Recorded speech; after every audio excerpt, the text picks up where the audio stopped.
आउज़ुबिल्लाहिमिनश्शैतानिर्रजीम बिस्मिल्लाहिर्रहमानिर्रहीम। अस्सलामु अलैकुम डियर स्टूडेंट्स। आज की इस इम्पोर्टेंट वीडियो में मैं आपको बताऊंगा कि बीए की इकोनॉमिक्स की तैयारी आप लोगों ने कैसे करनी है, यानी बीए की इकोनॉमिक्स में आपने सवाल कैसे तैयार करने हैं।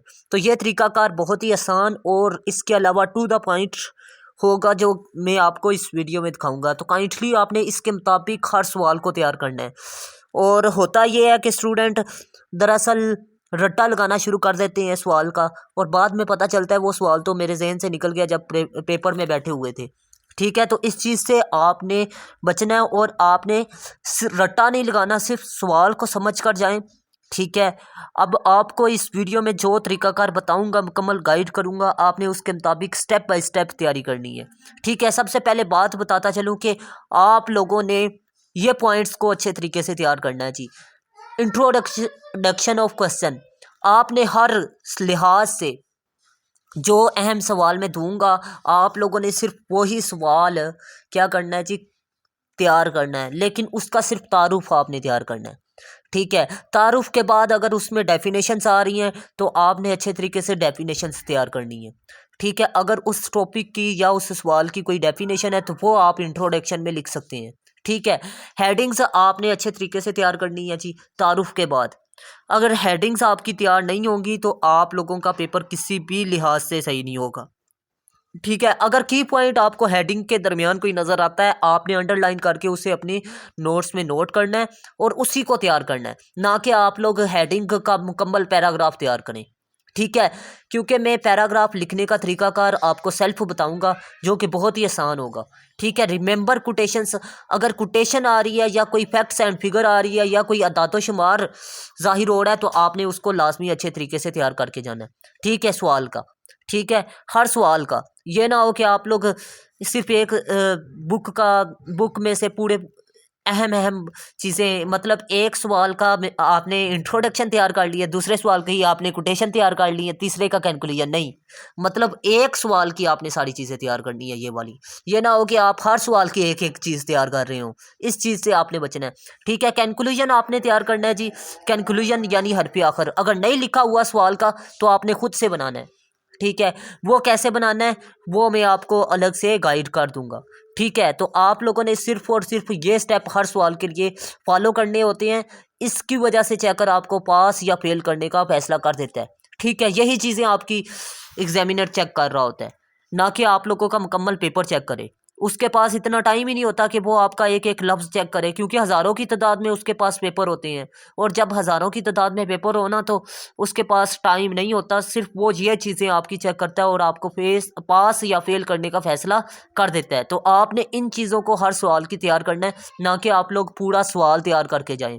ठीक है, बाकी बात रह गई इकोनॉमिक्स की। इकोनॉमिक्स में एक पोर्शन है मैथ का, तो उसको अलग से मैं गाइड करूंगा। वो आपने तैयार कैसे करना है, तो आप लोगों ने वो अलग से मेरी वीडियो वॉच करनी होगी। सबसे पहले बात करता चलूँ कि आप लोगों को मैंने स्टेप बताए थे। इंट्रोडक्शन आपने तैयार किया, डेफिनेशन आपने तैयार किया, लेकिन हेडिंग के दरमियान जो सा स्ट्रक्चर होगा वो आपका कैसा होगा।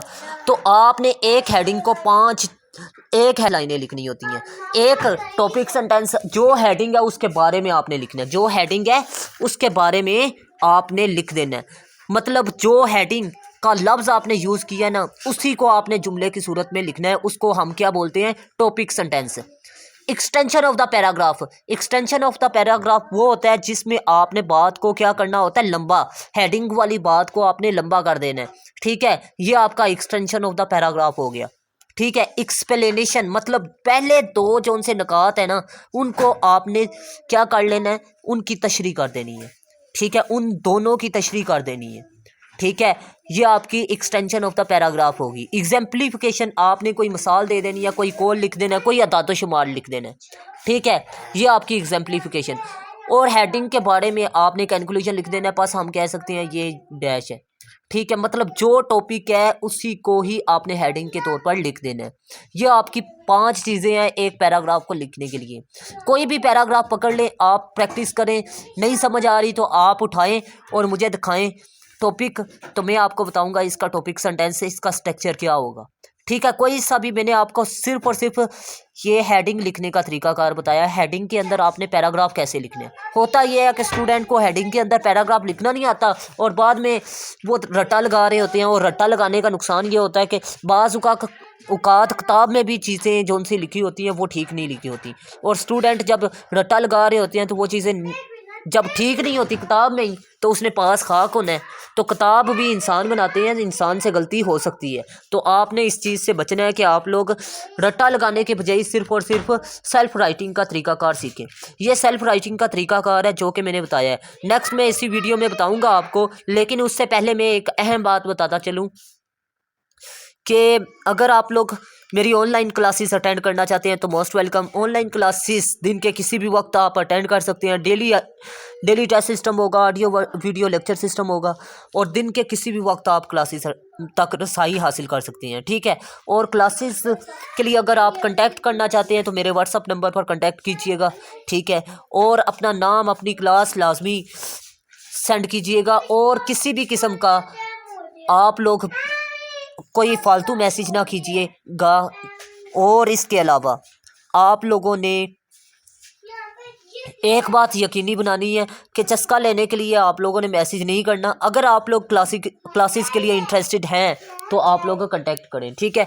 तो चलते हैं जी नेक्स्ट अपनी बात की तरफ। लेकिन उससे पहले मैं एक और अहम बात बताता चलूँ। अगर आप लोग ग्रेजुएशन की इंग्लिश की बात करें, उसकी तैयारी में कोई मसला है तो आप लोग उसके बारे में भी मेरे से गाइडलाइन हासिल कर सकते हैं।